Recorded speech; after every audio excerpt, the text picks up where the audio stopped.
Hello my dear friends, how are you. मेरे दोस्तों, अब हम स्टार्ट करने वाले हैं अपना सीएमए फाउंडेशन अकाउंटिंग के इस नए सिलेबस के एमसीक्यूज का अगला काम। माय डियर फ्रेंड्स, हमने इससे पिछले 2 सेशंस किए और उसमें हमने 20 क्वेश्चंस किए। जैसा कि मैंने आपको पहले ही बताया कि सीएमए फाउंडेशन स्टडी मटेरियल जो नया सिलेबस है उसके हम सारे के सारे क्वेश्चंस करने वाले हैं और उसके 100 के करीब वीडियोस बनेंगे। ये तीसरा वीडियो है और इसमें एमसीक्यूज जो हम करने वाले हैं, एमसीक्यूज या ट्रू फॉल्स या जो भी फिल इन द ब्लैंक्स होंगे, हम उनको सभी को डिटेल में डिस्कस करने वाले हैं। राइट, तो चलिए शुरुआत करते हैं इसकी फटाफट से और मल्टीपल चॉइस क्वेश्चंस के अगले काम पर ले चलता हूं आपको।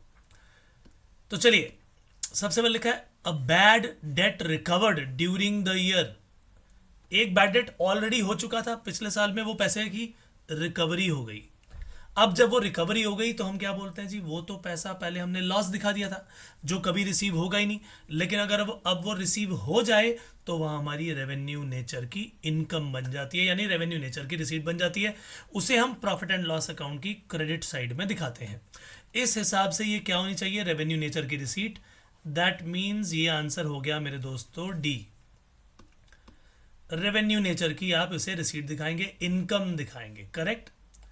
और मैंने जब आपको जर्नल एंट्रीज भी कराई, जब मैंने आपको एरर्स एंड देयर रेक्टिफिकेशन के चैप्टर में सब बातें बताई, तो सब चीज़ें डिटेल में आपको ये बताई गई थी किस तरह से हम बैड डेट रिकवर्ड को डील करते हैं। और हमने जब फाइनेंशियल स्टेटमेंट्स भी की तब भी इसका हमारे पास वहां पर जिक्र आया था। राइट, चलिए पहुंचते अपने अगले काम पर। लिखा है insurance claim received on account of machinery damaged completely by fire. तो अब आप इसे क्या मानेंगे, तो जो आपको इंश्योरेंस क्लेम मिला, एनपीओ के अंदर हम नॉर्मली क्या कर देते हैं, इसको हम कैपिटलाइज कर देते हैं और कैपिटल रिसीट मान लेते हैं। अब ये टोटली डैमेज हो गई यहाँ पर on account of machinery damage completely by fire, तो इसका मतलब ज़्यादा पैसा मिलेगा और उस पैसे को हम रेवेन्यू नेचर की इनकम नहीं मान के हम उसको उसी मशीन को खरीदने में लगाएंगे यहाँ पर भी। राइट, तो इसीलिए आप इसे कैपिटल रिसीट ट्रीट कर सकते हैं। ये एक नॉन रिकरिंग नेचर की रिसीट मानी जाएगी। चलिए अगला क्वेश्चन लेकर आता हूं आपके सामने। Amount of ₹5,000 spent as lawyer's fees to defend a suit claiming that the firm's factory site belong to the plaintiff's land. तो किसी व्यक्ति ने कहा जी ये तो मेरी प्रॉपर्टी है और उसने केस फाइल कर दिया, हमने लॉयर की जो फीस दी, तो इससे कोई एसेट की वैल्यू बढ़ने वाली तो है नहीं। राइट, ये तो एक तरह का रेवेन्यू नेचर का एक्सपेंडिचर माना जाएगा। तो इसका आंसर क्या हो गया, इसका आंसर हो गया मेरे दोस्तों बी, रेवेन्यू एक्सपेंडिचर। अगला question, money spent ₹10,000 as travelling expense of the director on the trips for purchase of capital asset. सबको पता लग गया होगा कि मैं ये बात क्यों कर रहा हूँ और हंसते हुए क्यों बोल रहा हूँ, क्योंकि जो मैंने जापानीज मशीनरी वाला एग्जाम्पल आपको दिया था उसमें सबसे पहला पॉइंट यही था कि हमारे डायरेक्टर्स जो हैं वो जाते हैं किसी दूसरी कंट्री में, जापान में जाके चेक करते हैं कि हमारी ये जो है प्रॉपर्टी जो हम खरीदना चाहते हैं, जो मशीन खरीदना चाहते हैं, वो हमारे काबिल है भी नहीं, तो वो ट्रैवलिंग एक्सपेंस भी कैपिटलाइज करेंगे। राइट, तो वो ट्रैवलिंग एक्सपेंस भी उसी मशीनरी की कॉस्ट में ऐड कर दिया जाता है, इसीलिए इसे कैपिटल एक्सपेंडिचर कहा जाता है। तो अब चलते हैं अपने अगले काम पर। और क्या लिखा है जी, अगला क्वेश्चन हमारे सामने आ गया।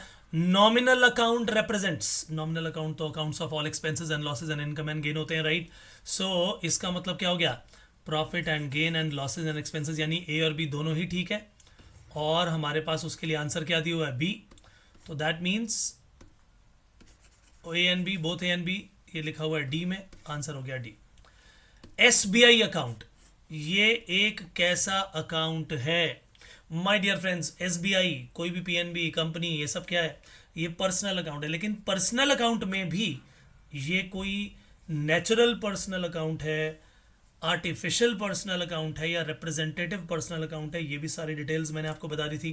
तो ये एक आर्टिफिशियल पर्सनल अकाउंट है, इसीलिए इसका आंसर भी क्या होना चाहिए, आर्टिफिशियल पर्सनल अकाउंट कहाँ लिखा है जी, ये हो गया बी, ये हो गया जी B, artificial personal account. Next question, the process of recording business transaction in the books of original entry. बताया हुआ आपको, तो जो बुक ऑफ ओरिजिनल एंट्री है वो क्या कहलाती है, जिसमें पहली बार एंट्री हो रही हो वो कहलाता है जर्नल। जर्नल कहलाता है जी, book of original entry. Next next question, prepaid rent. अब प्रीपेड रेंट क्या है? एक पर्सनल नेचर का अकाउंट है, लेकिन पर्सनल भी तीन तरह के मैंने आपको बताए थे। एक होता है नेचुरल पर्सनल, एक होता है आर्टिफिशियल पर्सनल, और एक होता है रिप्रेजेंटेटिव पर्सनल। तो ये जो प्रीपेड रेंट है ये एक रिप्रेजेंटेटिव पर्सनल नेचर अकाउंट है। तो जो भी हमने सारा का सारा काम सीखा, मैंने आपको मॉडर्न अप्रोच के साथ साथ पूरी की पूरी ट्रेडिशनल अप्रोच में भी सारी की सारी बातें कैसे होती हैं वो सब चीज़ें डिटेल में सिखाई थी। वो सारी अप्लाई करी और आपके लिए सारा का सारा काम बेहद आसान हो जाएगा। तो इसका आंसर है और इसका बी। चलते हैं अब आगे। चलिए, लिखा गया in an account if debit side is more than credit side. तो डेबिट साइड का बचा हुआ बैलेंस हो गया, डेबिट साइड ज्यादा और क्रेडिट साइड कम है, तो डेबिट साइड के बचे हुए बैलेंस को हम क्या बोलते हैं? Debit balance. लेजर के अंदर मैंने सारी की सारी चीजें, एक एक छोटी से छोटी चीज डिटेल में सिखाई है, राइट। इस पर भी बहुत टाइम लगाया था। तो आंसर क्या हो गया? इसका आंसर हो गया बी। जिसने मेरी क्लासेस की हुई हैं उनके लिए बहुत ही आसान काम है ये, बहुत ही बच्चों के। चलिए आगे चलते हैं। A sale of goods to Ram for cash. Cash पर हमने सेल कर दी, तो भैया cash account debit to sales account. नाम लिखा हो और साथ में कैश भी लिखा हो तो क्या बोलते हैं? Cash sales. जर्नल एंट्रीज के लेक्चर आपने मेरे देख लिए, क्या बिल्कुल धमाकेदार। उसके अंदर हमने जितने भी एंट्रीज पॉसिबल है वो सारी कवर की थी। तो cash account debit to sales होगा। डेबिट किसे करेंगे? कैश को। कहाँ लिखा आंसर? कैश। ये रहा। सो बढ़िया तरीके से मैंने जो चीज़ें आपको कराई हैं, जर्नल एंट्रीज क्या एक से एक डिटेल आपको बताई है। तो मेरी क्लासेस जिन लोगों ने दोस्तों नहीं ली अभी, माय डियर फ्रेंड्स, अगर आप उन्हें लेना चाहें तो उसके लिए डिटेल्स, उसके लिए मैंने नंबर इसी वीडियो के डिस्क्रिप्शन बॉक्स में दे दिया है। आप वहाँ पर व्हाट्सएप करके इन क्लासेस को ले सकते हैं।